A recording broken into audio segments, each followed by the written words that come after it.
येष्वावन्ननं स्वस्थम् ईशम् अन्निश्वतोन् मूल्यायो विषयारगान् उपादिशातीति तस्मै मारीतनयाय नमः।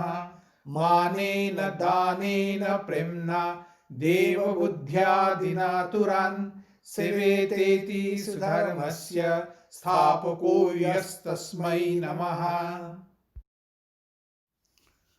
I bow down before the Son of Mary, who taught us that, after having rooted out desires for worldly objects, one should search God, who is within oneself. I bow down before Him who established that dharma according to which the poor and the afflicted should be served with respect, with material help and with love, and with the idea that this service is rendered to God. Je me prosterne devant le Fils de Marie, de l'enseignement fut celui-ci. Après avoir déraciné le désir des choses mondaines, cherchez Dieu qui est au-dedans de vous-même. Je me prosterne devant celui qui établit la conduite dharmique, selon laquelle l'homme doit secourir le pauvre et les affligés avec l'idée que c'est Dieu qu'il sert eux et que ce service doit être rendu avec du respect, avec de l'aide matérielle et avec de l'amour. Sarada Vandanam ईशोभाव्य मातृबुद्ध्या परमप्रीतिपूर्वकं जीवसेवा आत्मबुद्ध्या पनियो स्वान्तरामलं चर्याख्यपितं येति त्वस्यै शारदायै नमः। स्वपति वाणिमूर्तये तन्मातृमूर्तये नमः। I bow down before Sarada Devi, who established through her practice that after having removed the evil lying in one's heart, one should contemplate upon God as one's own mother with the highest kind of affection, and that all beings should be served as one's own self. I bow down before the motherly form of Sarada Devi, who personified the message of her husband. Je m'incline devant Sarada Devi qui, de par son exemple, disséminait la vérité qu'après avoir effacé le mal couchant dans le cœur, l'on doit contempler Dieu en le considérant comme sa propre mère, avec la plus grande affection, et que l'on doit servir les êtres en les considérant comme les répliques de soi-même. Je me prosterne devant la forme maternelle de Sarada Devi qui personnifiait le message de son mari.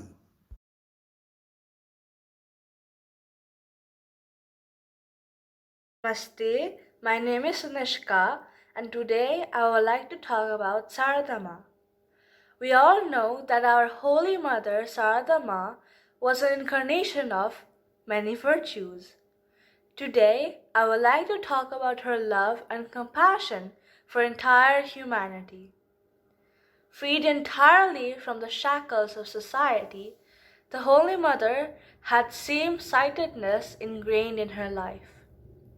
In her life and in her teachings, she has left a balm for suffering humanity. She was very courteous and liberal in her attitude towards others.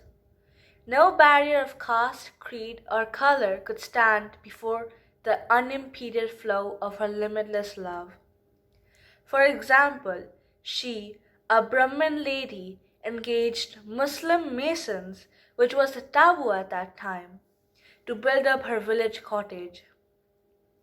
As a widow in the last century, coming from a small village in Bengal, the Holy Mother accepted several Christian ladies as her own.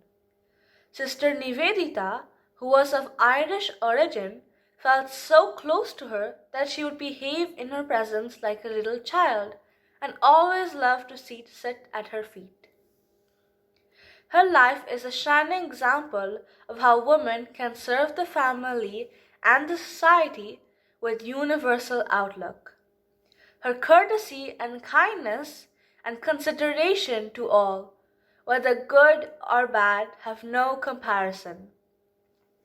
Though she was a simple woman, but in thought, speech, and action she was attuned to God. Her message was, God cannot be realized without love. Yes, sincere love. There is this one very nice story. Once, Sarada Ma asked a little girl, how much did she love her? The little girl stretched her arms on both sides and said, this much. Sarada Ma smilingly told her that she should love all human beings that much. Her love towards anyone should not be less than that.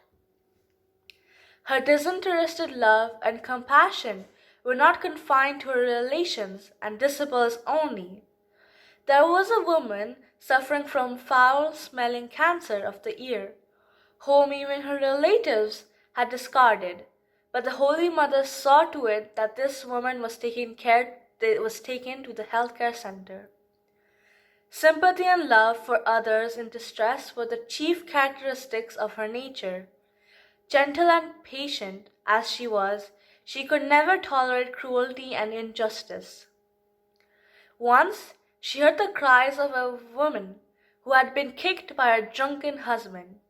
Immediately she caught up in her balcony and raising her voice addressed to the man, "Hey, low wretch, will you kill your wife?" The man looked at her and desisted from his devilish act. The women of our day should draw inspiration from her and emulate her life. Her whole life was a chronicle of compassionate acts in her village, in Dakshineshwar and in Calcutta city. When she was on her deathbed, she received the news of the passing away of a very wealthy devotee named Ramakrishna Bose, and also learned that before his death, Mr. Bose had willed a great sum of money in favor of Ramakrishna order. But just look at her query. Has he donated anything for the poor?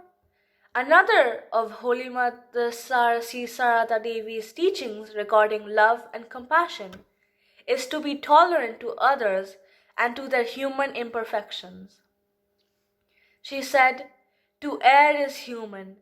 One must not take that into account. It is harmful for oneself. One gets into the habit of finding fault. Do not look for faults in others, or so your own eyes will become faulty.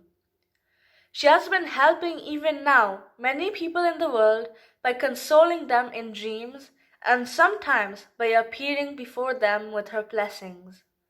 Her last message to the world is very significant. If you want peace of mind, do not find fault with others.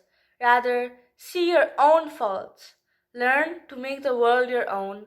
None is a stranger, my child. The whole world belongs to your inner circle. Thank you.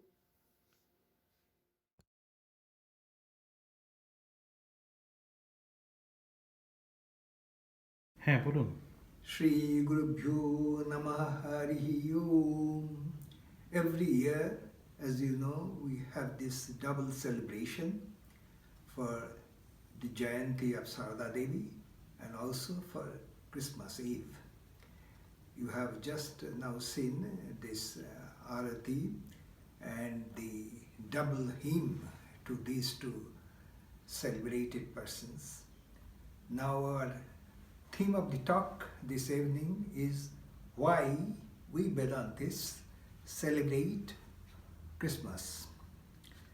There seems to be a divine plan gradually unfolding itself behind the widespread adoration of Christ in the Ramakrishna movement. In 1870, Keshav Chandra Sen, the energetic social reformer and Brahmo leader, promulgated the doctrine of love for the sovereign, which tried to establish the providential nature of British rule in India. This was an anathema for those Brahmas who were developing nationalistic sentiments. But Keshav was shifting his ideologies constantly. In 1875, he established 8 kilometers to the north of Calcutta the Southern Kanan, literally a forest for spiritual practice. In 1873, he had introduced the concept of Adesh, that is, divine inspiration received by evolved spiritual persons in a tangible way. Sri Ramakrishna, on the other hand, henceforward we shall call him the master, finished his experiments in the lanes and bylanes of Hinduism, a republic of religions, and in Sufism by the year 1867. In the early years of the 70s of the 19th century, the master became acquainted with Shambhu Charan Malik, who had a garden house in Dakshineshwar. Shambhu talked about Jesus Christ and his message to the master. There was another man called Jadunath Malik, whose garden house was very near the Kali temple of Dakshineshwar. He gave a standing order to the caretaker of his garden house to invite the master into the parlor whenever the latter would pass by his property. One day in 1874, the master entered into the parlor of the garden house. He saw a huge Madonna and looked at it with great attention. Jesus came down from the Madonna and embraced the master. The master went back to his residence in the temple garden and meditated on Christ for 3 days consecutively. At the end of the third day, Jesus and his apostles appeared before the master. Jesus, in slow steps, moved towards him and merged in his body. The master saw his Udbhu disciples, Sharat and Shashi, in the circle of Jesus and used to say that he had seen Jesus with a rather flat nose. The master acknowledged that Christ was a divine incarnation. Within a year of this Christ experience, the Divine Mother gave an intimation to the master about the latter's meeting with Keshav. The master himself said, quote, "I had seen Keshav even before I met him. I saw him in my state of samadhi. In front of me sat a room full of men. Keshav looked like a peacock with its tail spread out. The tail meant his followers. I saw a red gem on Keshav's head. This indicated his rajasic, that is passionate, active, and confused nature. Keshav told his disciples, 'Please listen to what he is saying.' I asked the Divine Mother, they are anglicized. Why should I talk to them?"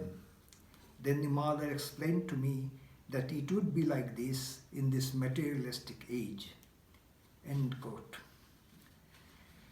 Receiving the divine command to see the Keshav, the master sent Narayan Shastri to go and see Keshav and report back to him. Shastriji saw Keshav and informed the master that Keshav was an adept in japa and that he was born under a good star. Then, in mid-March 1875, the master, accompanied by his nephew, went to see Keshav in the southern Kanan. The master, as usual, talked, sang, and was going into the state of samadhi occasionally during this session, which continued for several hours. The whole group forgot their taking a bath followed by noontime meal and was captivated by the master for several hours. The Indian Mirror on 18th March 1875 gave a short report of this meeting. "We met one, a sincere Hindu devotee, not long ago, and were charmed by the depth, penetration, and simplicity of his spirit. The never-ceasing metaphors and analogies in which he indulged are most of them as apt as they are beautiful. The characteristics of his mind are the very opposite to those of Pandit Dayananda Saraswati, the former being so gentle, tender, and contemplative, as the latter is sturdy, masculine, and polemical. Hinduism must have in it a deep sense of beauty, truth, and goodness to inspire such men as these. End quote. The last sentence, coming from the pen of an erstwhile baiter of Hinduism, is worthy of special attention. You may think that I am digressing much from the theme of the talk this evening, but if you consider the following quote from the book entitled Keshav, Bengal's Forgotten Prophet, by John A. Stevens, you will understand the import of the meeting of two of India's celebrated persons in the context of our discussion. Now, quote from the book. He, that is Keshav, was a vehement critic of the abuses of British imperialism and an unquestionably patriotic apologist for Indian culture. And yet, he stood firm in his conviction that Queen Victoria had been sent by God to rule India. He played a vital role in the development of Bengali Hinduism, and yet he was an ardent admirer of Jesus and argued in favor of the spread of Christianity in India. It is no wonder that in 1880s his name became almost a household word in England, according to Max Muller. History has shown what amount of change of religious ideologies in Keshav was wrought by 11 years of contact between the leader of Anglophile Young Bengal and Sri Ramakrishna. One day in August 1886, the master wrote on a piece of paper, "Naren will teach humanity. He'll do it when he'll be in far-off lands and give a clarion call." So this was a premonition of would-be Swami Vivekananda's famous preaching to Christians in Western countries. On August 16, 1886, the master passed away. Many of his monastic disciples began to stay in a rented, dilapidated house in Baranagar from the first week of October 1886. Matangini Devi, the mother of would-be Swami Premananda, was herself a disciple of the master. She invited the disciples of the master to pass a few days in her spacious house in the village of Artpur in the month of December that year. Naren, the would-be Swami Vivekananda, along with 8 other brother disciples, arrived in Artpur in the 3rd week of December.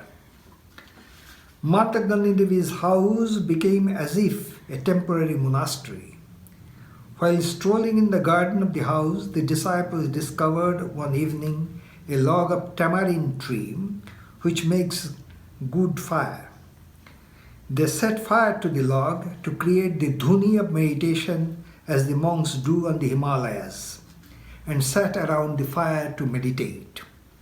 Suddenly, in course of this collective meditation, in front of the sacred fire, Naren rose up and in the mood of inspiration began to narrate the story of Jesus, beginning from his birth, through his death, on to the resurrection.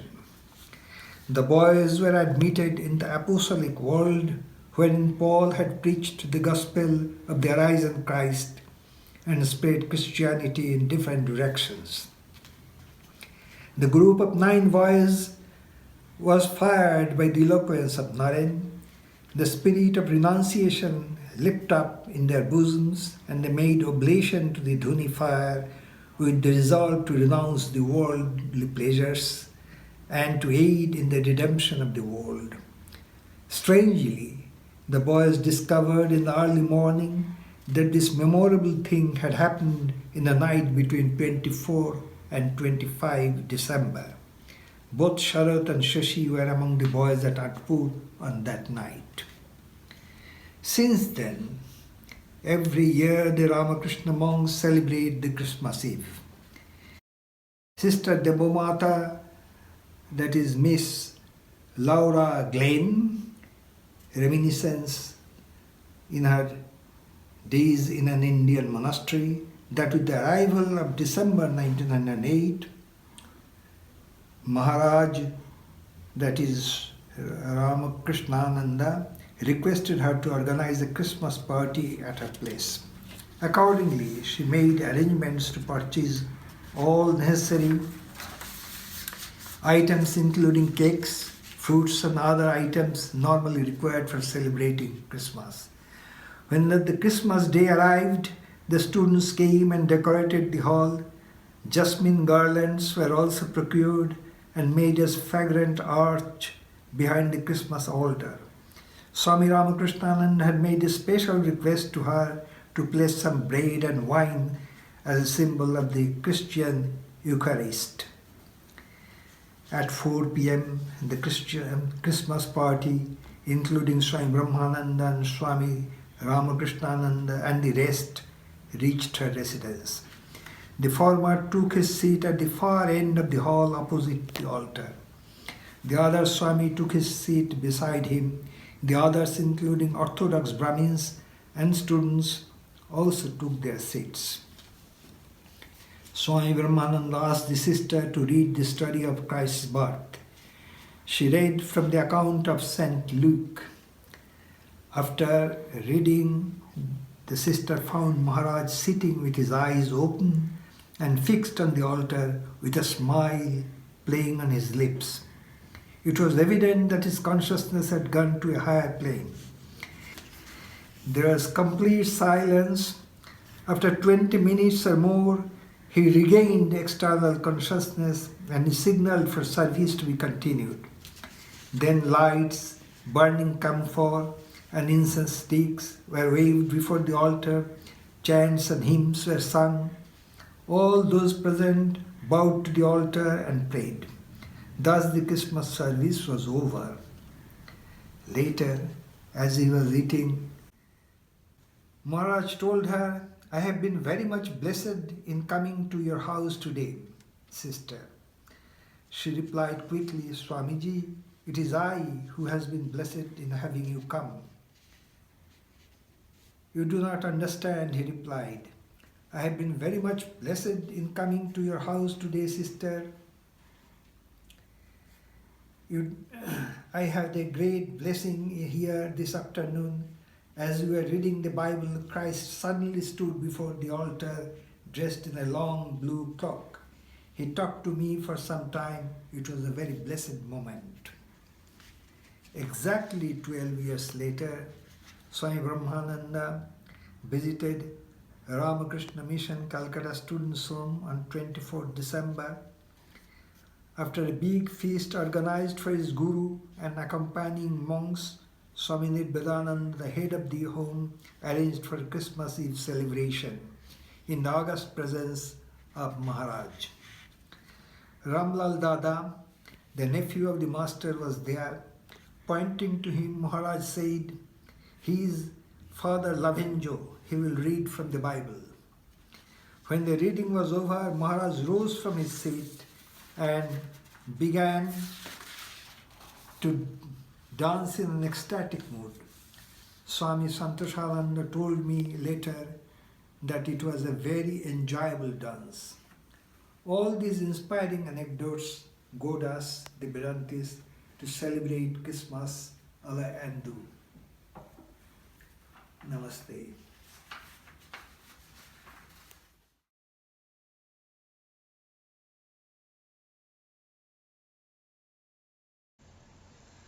O come, all ye faithful, joyful and triumphant.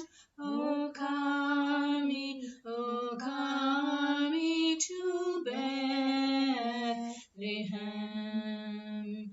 Come and behold him, born the King of angels. O come, let us adore him. O come, let us adore him. O come, let us adore him.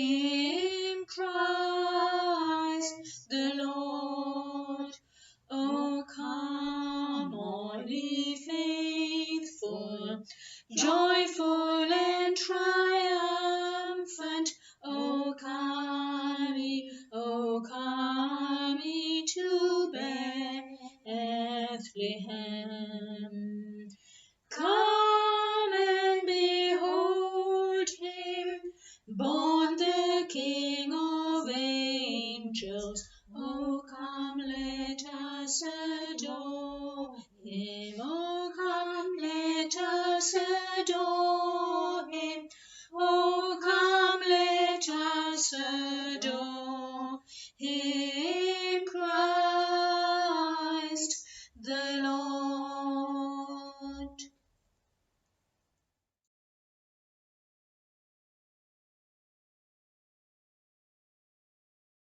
Hors du cercle de la famille, donner du pain à l'affamé, s'occuper des personnes invalides ou malades sont des actes louables.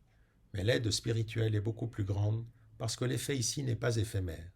Est-ce qu'il y a des indiennes qui brillent comme des géants spirituels?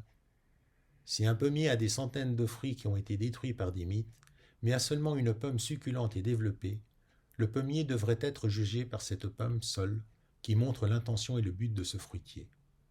De même, si l'Inde a beaucoup de femmes qui sont subjuguées par les hommes, l'apparition des femmes comme maîtriers dans l'époque védique, 3 Nayanar et Andal dans le premier millénaire, Mirabai au XVIe siècle, Agoremani et Sarada Devi au XIXe siècle et Anandamayi Ma au XXe siècle, montrent que l'esprit de culture hindoue ne nie pas aux femmes individuelles la possibilité pour avoir l'éminence spirituelle.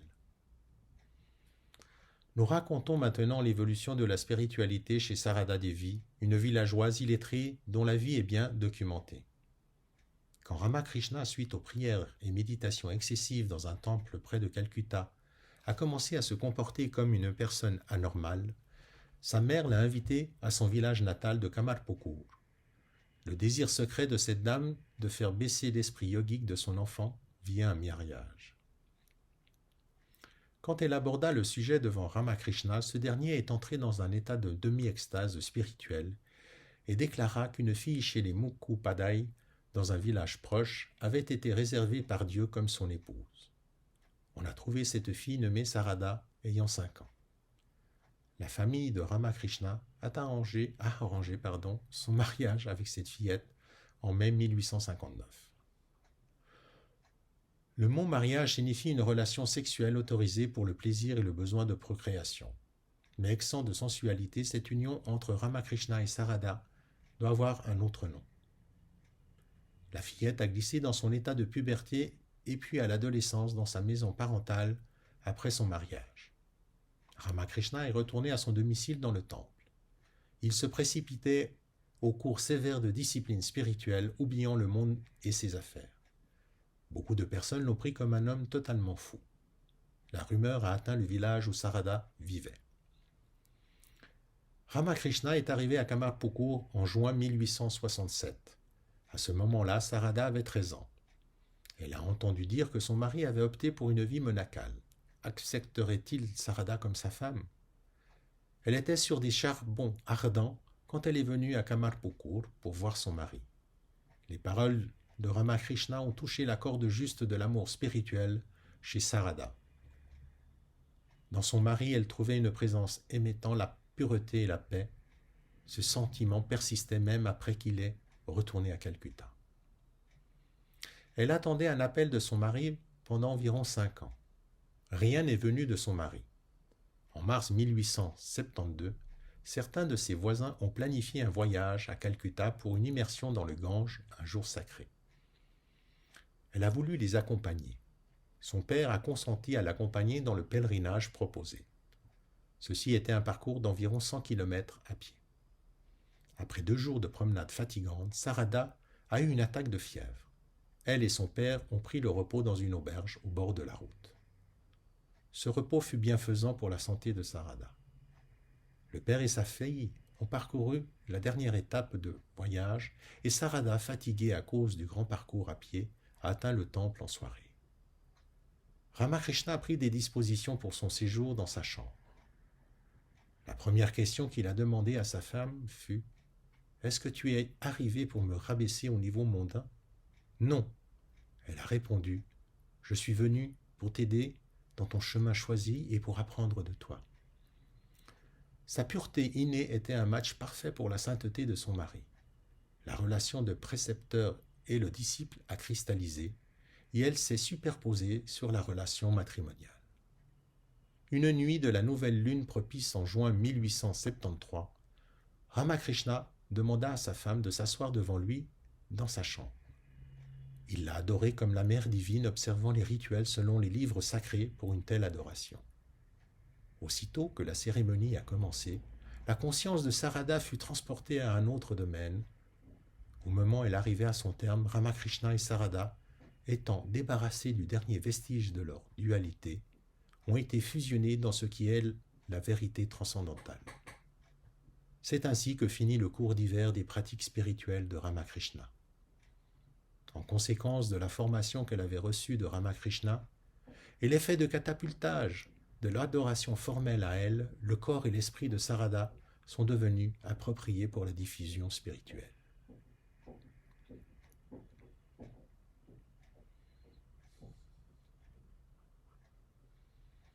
En d'innombrables occasions, elle a prédit que tel ou tel dévot viendrait la voir dans son village. Cela montre ses grands pouvoirs yogiques. J'ai connu 2 swamis qui ont tous deux eu une vision de leur divinité choisie dès qu'elle a prononcé le mantra. Elle faisait la cuisine pour ses fidèles, allait de porte en porte dans son village, à la recherche de légumes et de lait pour ses fidèles, et les servait pour rendre leur vie confortable dans ce village lointain. Elle-même, analphabète, elle s'est faite la championne de la cause de l'éducation des filles. Bien avant la campagne du Mahatma Gandhi pour le rouet, elle a montré son intérêt pour cette machine simple dans laquelle elle voyait clairement l'émancipation de la pauvreté des masses. Elle a vécu à une époque où le Bengale frémissait de violence à l'encontre du Raj britannique. Elle ne condamnait généralement pas de tels actes, sachant qu'ils étaient le résultat naturel des abus de l'impérialisme britannique. Elle a initié un certain nombre de garçons révolutionnaires.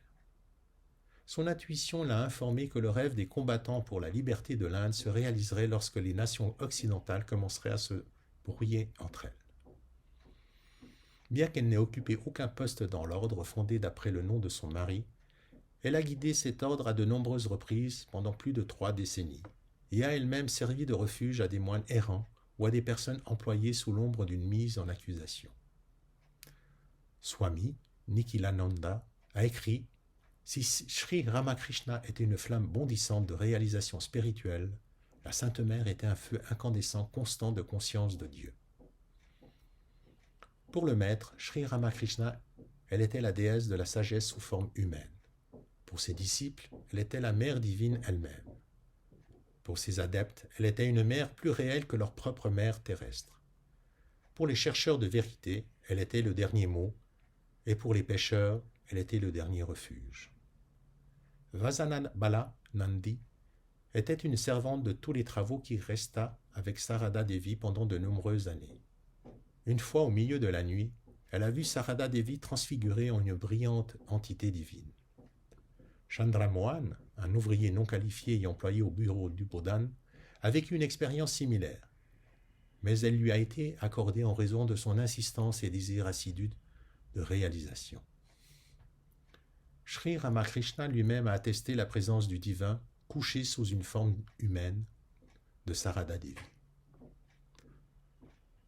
C'est elle qui a assuré à Swami Chatananda en 1911 que le son Om qu'il entendait et qui s'élevait de son nombril vers le haut est le son Anahata entendu par les yogis, par les grands yogis.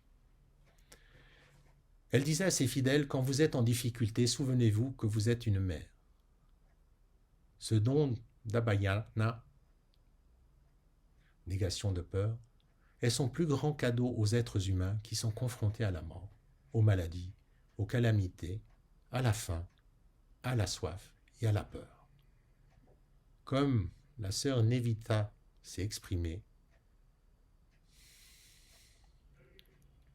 à moi, il apparaissait toujours quel est le mot final de Sri Ramakrishna quant à l'idéal de la féminité indienne.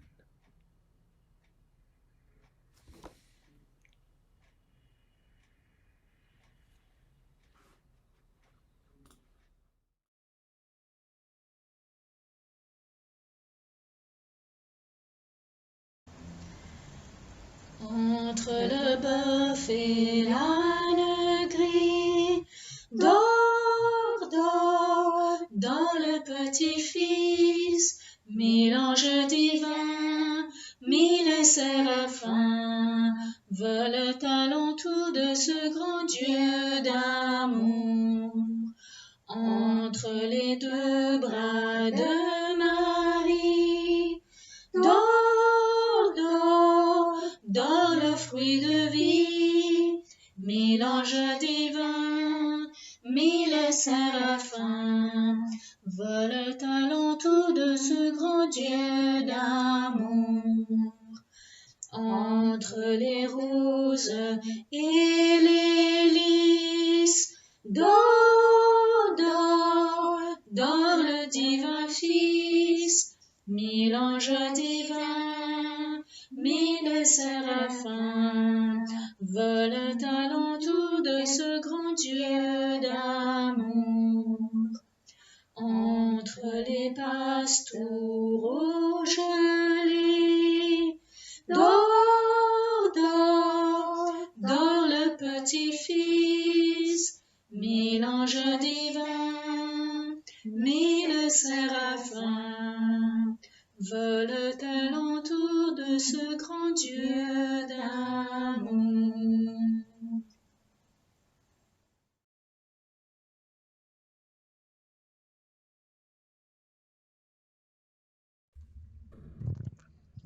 Cambridge, Massachusetts, Sunday, 11 December 1910.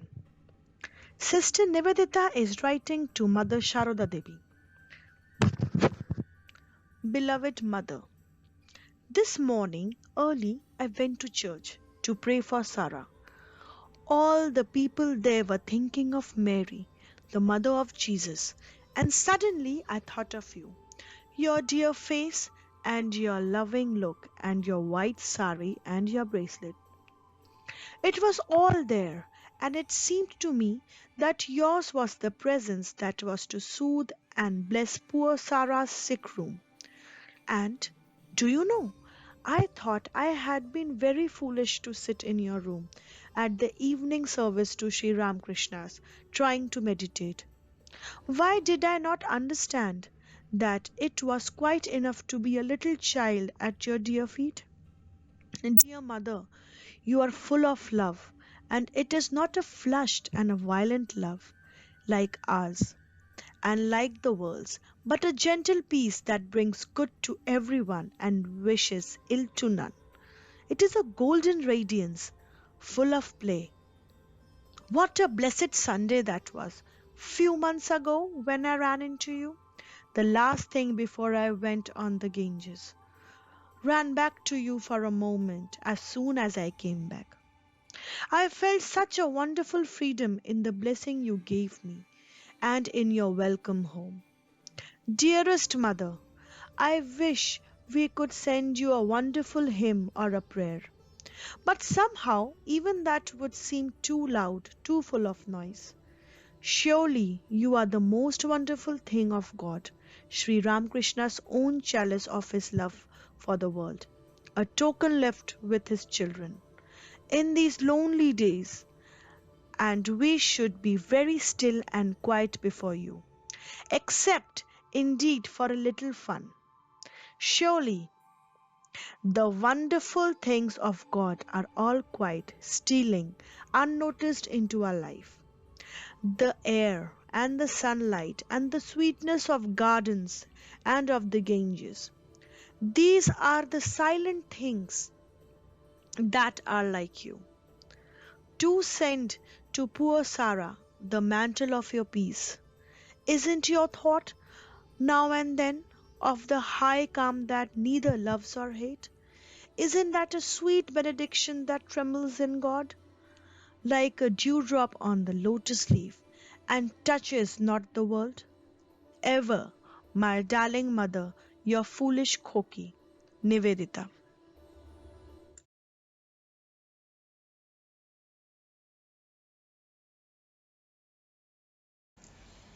Silent night, holy night, oh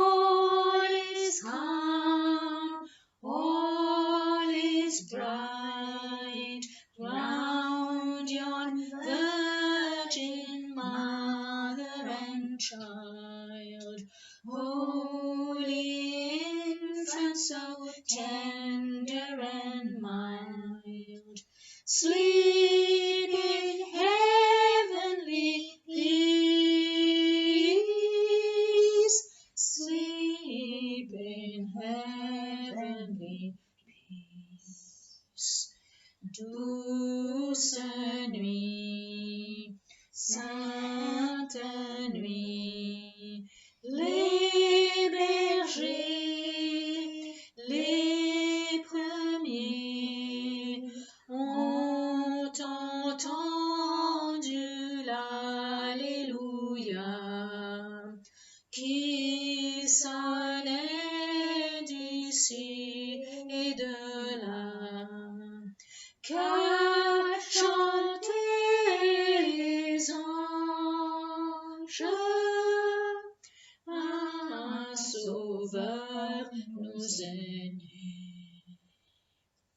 Silent night, holy night, wondrous star, lend thy light.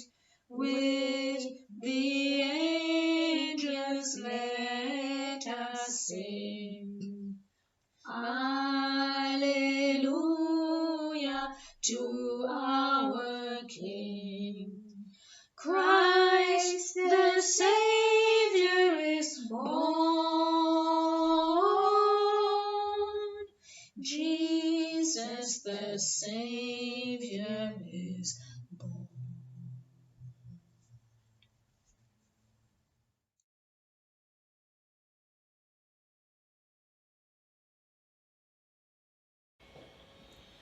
प्रकृतिं परमाम् अभयां वरदां नररूपधरां जनतापहरां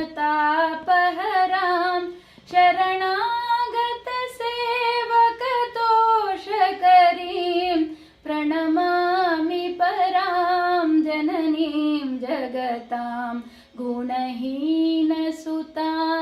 अपराधयुतान् कृपयाद्य समुद्धर मोहगतां तरणीं भवसागरपारकरीं प्रणमामि परां जननीं जगतां विषयान् कुसुमान् परिहृत्य सदा चरणाम्बुरुहामृत शान्तिसुधां पिब भृङ्गमनोभवरोगहरां प्रणमामि परां जननीं जगतां कृपां कुरु महादेवी सुतेषु प्रणतेषु च चरणाश्रयदानेन कृपामयि नमोऽस्तु ते लज्जापतावृते नित्यं शारदे ज्ञानदायिके पापेभ्यो नः सदा रक्ष कृपामयि नमोऽस्तु ते रामकृष्ण गतप्राणां तन्नामश्रवणप्रियां तद्भावरञ्जिताकारां प्रणमामि मुहुर्मुहुः पवित्रं चरितं यस्य पवित्रं जीवनं तथा पवित्रता स्वरूपिण्यै तस्यै कुर्मो नमो नमः देवीं प्रसन्नां प्रणतार्तिहन्त्रीं योगीन्द्रपूज्यां युगधर्मपत्रीं तं शारदां भक्तिविज्ञानदात्रीं दयास्वरूपां प्रणमामि नित्यं स्नेहेन बध्नासि मनोस्मदीयं दोषानशेषान् सगुणीकरो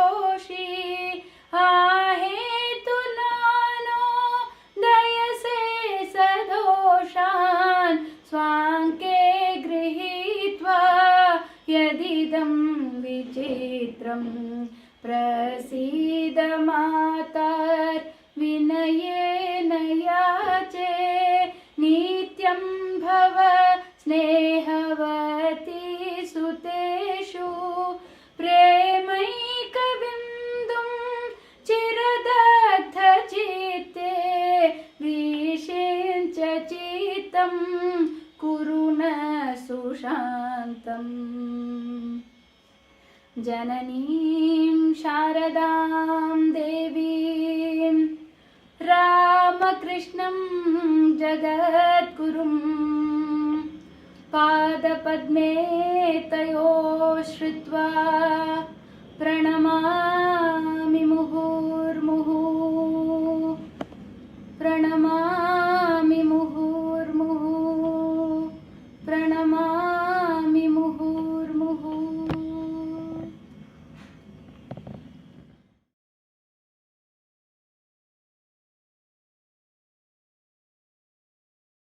Namaste. The two of us, Mrs. Lakshmi Natarajan and myself, Kritika Natarajan, today we will be presenting Sarada Nama Sankirtanam.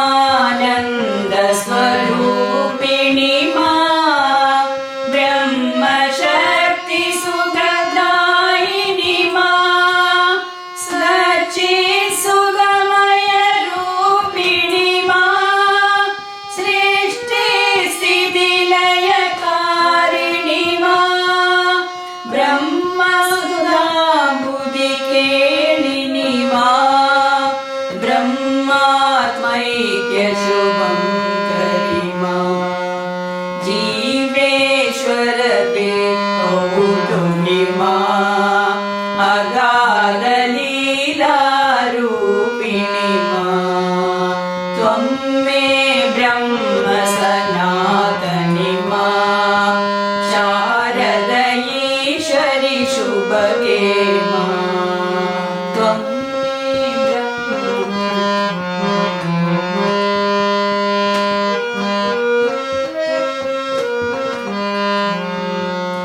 चिन्मय रूप विलासिनी मां बहिरांतर सुगमर्दिनी मां ज्ञान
सनातनि मा शारदईश्वरि शुभगे मा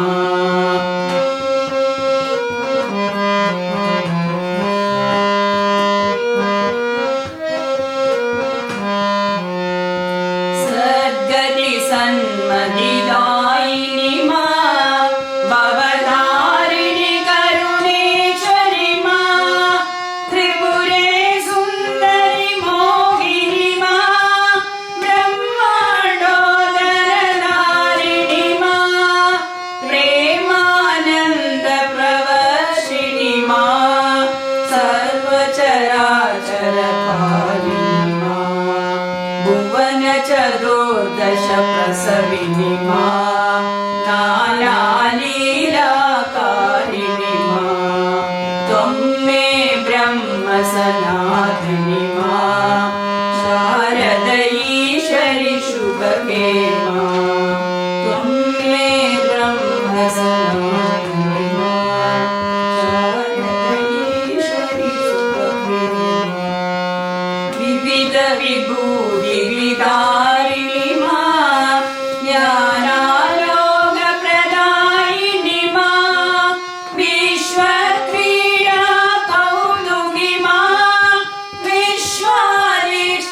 विश्वारिष्टचिन्मयि मा मन्दस्मितस्मरहारिणि मा भक्तानुग्रहधारिणि मा योगभोगवरवरिणि मा शान्तिसुधानि शान्तिनि मा त्वं मे ब्रह्म सनातनि मा शारदईश्वरि शुभगे मा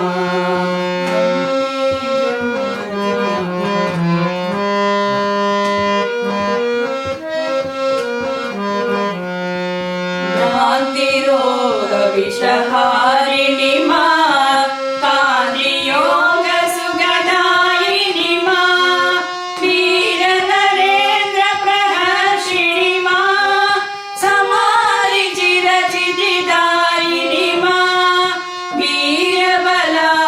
वीरबलाभयकारिणि मा तापत्रयभयहारिणि मा सर्वोत्तुङ्गसुभासिनि मा प्रसन्नवरदे भैरवि मा त्वं मे ब्रह्म सनातनि मा शारदईश्वरि शुभगे मा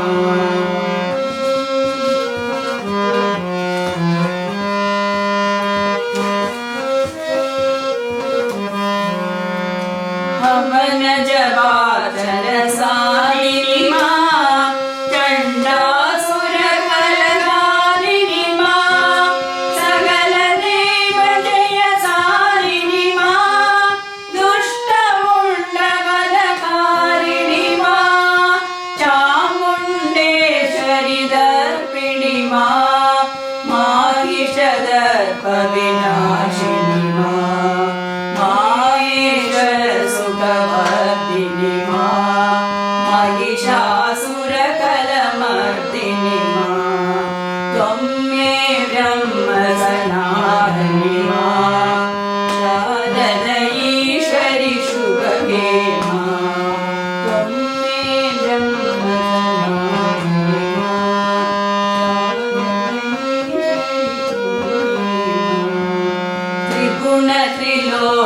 त्रिगुणत्रिलोकत्रिरूपिणि मा निर्गुणसगुणविचित्रिणि मा कारितज्ञानानन्दिनि मा दर्पणचित्तविभासिनि मा चेतोदर्पणकाशिनि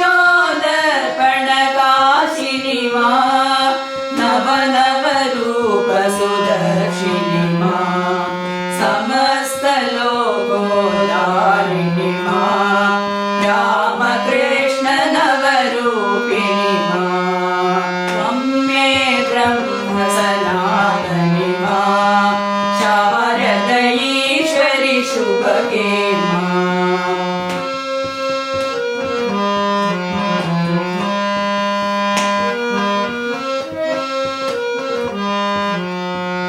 धर्म ग्लानि विनाशिनि मा धर्मस्थापनकारिणि मा रम्य सहजपददर्शिनि मा मातृभावसुखशोधिनि मा निर्मलभक्तोदर्शिनि मा दिव्याद्भुतचरितार्थिनि मा रामकृष्ण सहधर्मिणि मा जय रामाख्य सुवाटिनि मा त्वं मे ब्रह्म सनातनि मा शारद ईश्वरि शुभगे मा त्वं मे ब्रह्म सनातनि मा शारद ईश्वरि शुभगे मा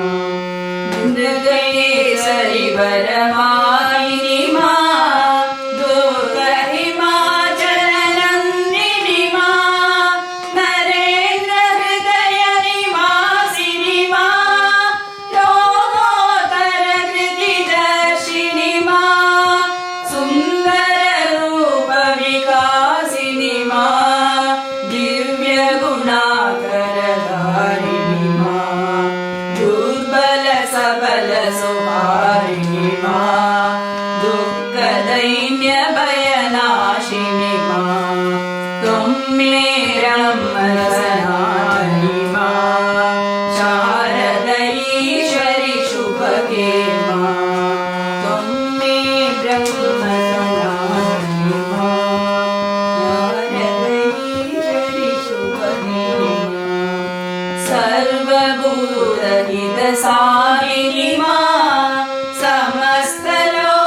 समस्तलोकमयकरि मा दुर्गतिनाशिनि दुर्गे मा नारायणि जगदाद्ये मा जय जय जय जगदाद्ये मा नारायणि जय दुर्गे मा जय जय जय जगदाद्ये मा नारायणि जय दुर्गे मा जय जय जय जगदाद्ये मा नारायणि जय दुर्गे मा त्वं मे ब्रह्म सनातनि मा शारद ईश्वरि शुभगे मा त्वं मे ब्रह्म सनातनि मा शारद ईश्वरि शुभगे मा शारद ईश्वरि शुभगे